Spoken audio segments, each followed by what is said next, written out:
নমস্কার বন্ধুরা, আশা করি আপনারা সবাই অনেক অনেক ভালো আছেন। আর আজকে আপনাদের সামনে নিয়ে আসছি শাওমির তরফ থেকে শাওমির পোকো ব্র্যান্ডিং এর আন্ডারে নতুন একটি লঞ্চ হয়েছে যে ফোন পোকো C55।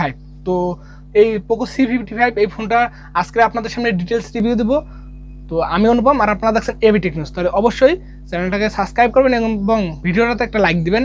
আর যদি ইতিমধ্যে চ্যানেলে সাবস্ক্রাইব করে থাকেন তাহলে অনেক অনেক ধন্যবাদ। তো চলুন দেখে নেওয়া যাক যে এই রিয়েলমি C33 এই ফোনটাতে কী কী থাকছে কনফিগারেশন, এবং কবে বাংলাদেশ মার্কেটে লঞ্চ হতে পারে এবং কত টাকা প্রাইস হতে পারে, এবং এই ফোনটা আপনার জন্য কি নেওয়া ঠিক হবে, কারা এই ফোনটা পারচেস করবেন, এই ফোনটা কি গেমিং ফোন হবে, এই ফোনটা নিয়ে যত রকমের প্রশ্ন আছে সকল প্রশ্নের উত্তর দেবো আজকে এই ভিডিওটাতে।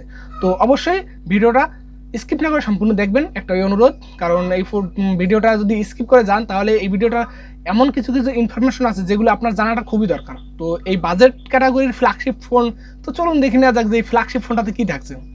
তো এই ফোনটার বডি ফ্রেম রেটে থাকছে আপনার 8.8 মিলিমিটারের থিকনেস। এছাড়াও আপনার ওয়েট কত গ্রাম থাকছে সেটা আসলে জানা যাচ্ছে না, তবে 200 গ্রামের উপরে থাকবে, 200 থেকে 210 গ্রামের ভিতরে থাকবে, এরকম একটা কিছু আন্দাজ করা যাচ্ছে। এছাড়াও এখানে থাকছে আপনার গ্লাস ফ্রন্ট এবং পান্ডা গ্লাসের সাপোর্টেড, যেটা ইসিও এর এটা। আর আপনার এটা ব্যাক সাইডে লেদার ব্যাগ। তো লেদার ব্যাগের সাথে কিন্তু আসছে যথেষ্ট ভালো মানে দেখতে, এটা কিন্তু দেখতে যথেষ্ট প্রিমিয়াম ফিলিংটা দিবে, যেটা যথেষ্ট ভালো মানের লুকিং, যা দেখলে আপনার একবারই নজর কেড়ে নেবে। তো সুন্দরী ফোন, তো চলুন সুন্দরী ফোনেরই আজকে দেখা যাক যে বাদ বাকি স্পেসিফিকেশন কি সুন্দরী আসলেই। তো অবশ্যই কমেন্ট করে জানান যে এই ফোনটার প্রাইসটা কত হতে পারে। তো তারপরে আমি লাস্টে গিয়ে আপনাদের বলবো, যারা অবশ্যই জানেন তারা অবশ্যই কমেন্ট করে জানান যে এই ফোনটা কত টাকা প্রাইস হতে পারে বাংলাদেশে এবং ইন্ডিয়াতে কত টাকা হতে পারে। তো এই ফোনটার বডি ফ্রেম রেটে আমরা তো দেখতে পারলাম, এবং এর আপনার এখানে থাকছে আপনার ডাস্ট অ্যান্ড ফ্লাশ রেজিস্ট্যান্ট এবং ডুয়েল সিম কার্ডের স্লট থাকছে। এখানে কিন্তু সিটে কাটা পানি বা ধুলোবালি এইসব কিছু ঢুকবে না এই ফোনটাতে, এরকমভাবে কোম্পানি ক্লেম করতেছে। আসলে কি এরকম সত্যি? তো এইটা অবশ্যই ফোনটা হাতে পাওয়ার পরে ফুল রিভিউতে আপনাদের জানিয়ে দিতে পারবো। তো এটা ডিটেলস রিভিউ, তো সেরকমভাবে ক্ষমা সুন্দর দৃষ্টিতে দেখবেন। তো এখানে এর ডিসপ্লেতে থাকছে IPS LCD টাচ স্ক্রিন, যেটা 16 কালার্সের, এবং তার সাইজ হচ্ছে আপনার 6.71 ইঞ্চির একটি ডিসপ্লে, যেটা আপনার 82.6% স্ক্রিন টু বডি রেশিও, যেটা বড় মানে বেজেল। তো এখানে বেজেলটা আপনাদের দেখতে হবে, কারণ বাজেট ক্যাটাগরির ফোন, তো বাজেট ক্যাটাগরির ফোনে আসলে মানে এরকম বেজেল থাকতেই পারে, এটা আশানুরূপ। তো এটা নিয়ে কান্নাকাটি করলে কাজ হবে না। তো এটুকু ক্ষমা সুন্দর দৃষ্টিতে দেখতে হবে, কারণ কোম্পানি বাজেট সেগমেন্টে ফ্ল্যাগশিপ ফোনের মতন স্বাদ দিচ্ছে, তো এটাই কোম্পানিকে ধন্যবাদ। তো এই ডিসপ্লেটা কিন্তু আপনার যথেষ্ট ভালো মানের 6.71 ইঞ্চির একটি ডিসপ্লে, যেটা আপনার পান্ডা গ্লাসে সাপোর্টেড, এবং যার রেজুলেশন আছে 720 আপনার 1650 পিক্সেল, যেটা পিপিএস এর 268 পিপি ডেন্সিটি। তো এটা কিন্তু যথেষ্ট ভালো মানের এই বাজেট সেগমেন্টে কালারফুল একটি ডিসপ্লে, এবং ব্রাইটনেস যদি দেখেন যে আউটডোর ভিজিবিলিটি একটু কষ্ট হবে, কারণ এখানে হায়ার ব্রাইটনেসের সাপোর্ট নেই। তবে এই ডিসপ্লেটার যে কালার কম্বিনেশন বা যেরকম দেখতে লুকিং যথেষ্ট ভালো মানের, তবে বেজেলটা একটু বেশি, এইটা আপনাদের একটু মানিয়ে নিতে হবে। এছাড়াও কনফিগারেশন কিন্তু যথেষ্ট ভালো মানের। তো চলুন দেখে নেওয়া যাক যে এর আপনার পারফরমেন্সে কী থাকছে। এর পারফরমেন্স থাকছে আপনার ওএস, যেটা অ্যান্ড্রয়েড 12, এবং MIUI যেটা সাপোর্টেড 13, এটা আবার পোকো ব্র্যান্ডিংয়ে। তো পোকোর যে লাঞ্চার, এখানে আপনারা একটু বাঘ ভালুকের দেখা বেশি পেয়ে যাবেন, তবে এগুলো আবার আনইনস্টলও করা যাচ্ছিল কিছু কিছু অ্যাপ। আবার আপনি চাইলে এগুলো বন্ধ করে নিতে পারেন সব মানে বাঘ ভালুকগুলো এক চাপ দিয়ে। তো অবশ্যই আপনারা সাবস্ক্রাইব করে রাখবেন, কারণ এই পোকো ফোনের যে আপনার যত রকমের সমস্যা আছে এই সমস্যাগুলো নিয়ে নেক্সট একটা ভিডিও আসবে। তো অবশ্যই সেই ভিডিওগুলো আপনারা উপভোগ করার জন্য অবশ্যই সাবস্ক্রাইব করে রাখবেন, আবার বলতেছি। তো এখানে থাকছে প্রসেসর হিসাবে, যেটা আপনার মিডিয়াটেকের হেলিও G85 12 ন্যানোমিটার একটি চিপসেট, যার জিপিইউতে থাকছে আপনার মালি G52 MC2। আপনার এই প্রসেসরটা কিন্তু এই বাজেটে আপনার one of the best processor, কারণ এখানে আপনার G85 প্রসেসরটা কিন্তু আপনার G90 একটু ডাউনগ্রেডেড ভার্সন এবং G80 একটু আপগ্রেডেড ভার্সন।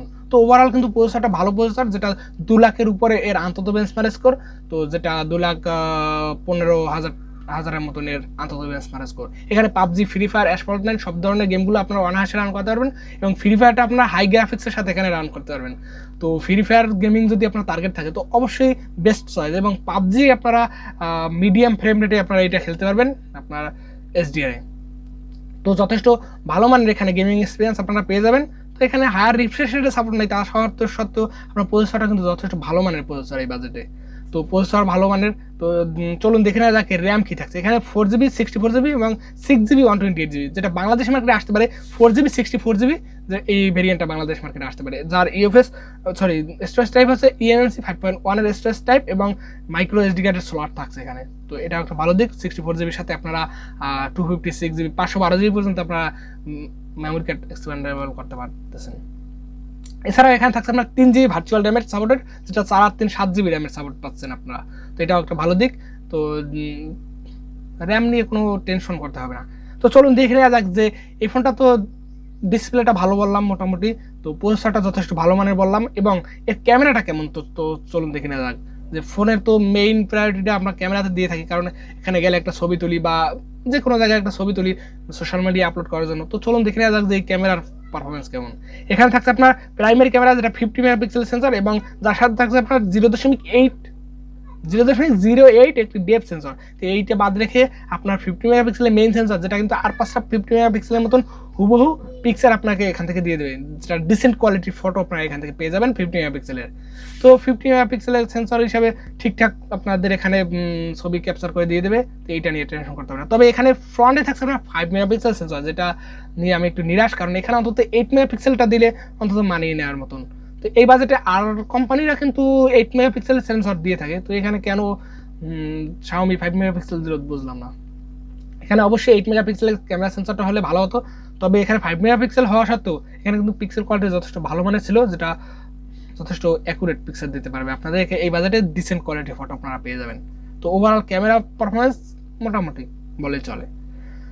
তো এখানে থাকছে আপনার 3 জ্যাকেট সাপোর্টেড এবং লাউড স্পিকার সাপোর্টেড, যেখানে থাকছে না ডুয়েল স্টোরেজ স্পিকার। এখানে কিন্তু ডুয়েল স্টোরেজ স্পিকারটাও দিয়ে দিতে পারতো, যেটা আশানুরূপ। এবং এখানে থাকছে আপনার ব্লুটুথ 5.1 আপনার ডুয়েল ব্যান্ডের হটস্পট সাপোর্টেড এবং ওয়াইফাই 6 এর সাপোর্টেড, এবং আপনার জিপিএস NFC সাপোর্ট থাকছে না, এফএম এর সাপোর্ট থাকছে, এবং USB Type-C port OTG support থাকছে। এছাড়াও থাকছে আপনার এখানে ফিঙ্গারপ্রিন্ট সেন্সর, যেটা রিয়ারে মাউন্টেড এবং ফেস আনলক। এছাড়া এই ফোনটাকে ব্যাকআপ করার জন্য, পাওয়ার ব্যাকআপ করার জন্য থাকছে এখানে লিথিয়াম পলিমার নন রিমুভেবল একটি 5000 mAh এর ব্যাটারি, আর যার সাথে থাকছে আপনার 10 ওয়াটের একটি ফাস্ট চার্জার। তো এই বাজার সেগমেন্টে 10 ওয়াট কাফি আচ্ছা হয়। তো মজা বাদ রেখে আসলে এই বাজেটে 10 ওয়াট না, এখানে 18 ওয়াটের ফাস্ট চার্জারটা অন্তত দিয়ে দিলে বেস্ট মনে হতো আপনাদের, বা আমার ওপিনিয়ন, যেটা এখানে 18 ওয়াটের ফাস্ট চার্জারটা অন্তত দিয়ে দেওয়া উচিত ছিল। তো ওভারঅল কিন্তু এই যে প্যাকেজটা overall budget quality dissent package. এখানে এর কালার হিসেবে থাকছে আপনার ব্লু এবং ব্ল্যাক এবং গ্রিন, 3টা কালার ভেরিয়েন্ট এই ফোনটাই আসবে। তো ওভারঅল কিন্তু আপনারা বুঝতে পারছেন যে এই ফোনটা কেমন কনফিগারেশন এবং কত টাকা বাজেট সেগমেন্টে আসতে পারে। তো এই ফোনটা যে কনফিগারেশন দিয়ে আসতে আছে, যেটা বাংলাদেশ মার্কেটে যদি 12 থেকে 13,000 টাকা বাজেট সেগমেন্টে আপনারা পেয়ে যান, তাহলে আপনাদের জন্য ওভারঅল মানে একটি বেস্ট ডিল হতে পারে। তবে এই ফোনটা যেটা এক্সপেক্টেড প্রাইস বাংলাদেশে হবে, তো সেইটা আসলে আপনারা 14 থেকে 15,000 টাকা বাজেট সেগমেন্টে এই ফোনটা বাংলাদেশ মার্কেটে অফিসিয়ালি লঞ্চ করা হবে।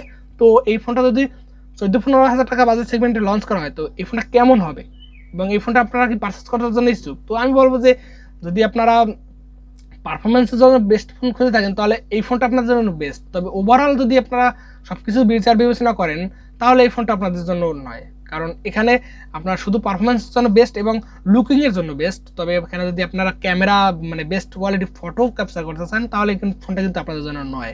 এছাড়াও আপনাদের এখানে পারফরমেন্স শুধু, এছাড়াও লুকিংটা যথেষ্ট ভালো মানের ছিল। এবং ওভারঅল আপনাদের বলবো যে এই বাজেট সেগমেন্টে যদি 15,000 টাকা বাজেট সেগমেন্টেও পেয়ে যান, তাহলে আপনাদের বলবো ডিসেন্ট একটি প্যাকেজ হতে পারে আপনাদের জন্য। আপনারা এই ফোনটা পারচেস করতে পারেন, কিন্তু এর বাইরে যদি 14 থেকে 15,000 টাকার উপরে যদি এই ফোনটা পারচেস মানে দাম থাকে, তো এটা আপনাদের আমি মানে পারফেক্ট ডিল বলতে পারবো না। কারণ এই বাজেটে আপনাদের অন্য ফোন রয়েছে, যেটা নার্জো 50 এই ফোনটা রয়েছে, যে আপনারা জানেন যে এখানে আপনার 15,200-300 টাকায় পাওয়া যায় আনঅফিসিয়ালি। তো এই ফোনটা কিন্তু আপনার জন্য বেস্ট ডিল হতে পারে।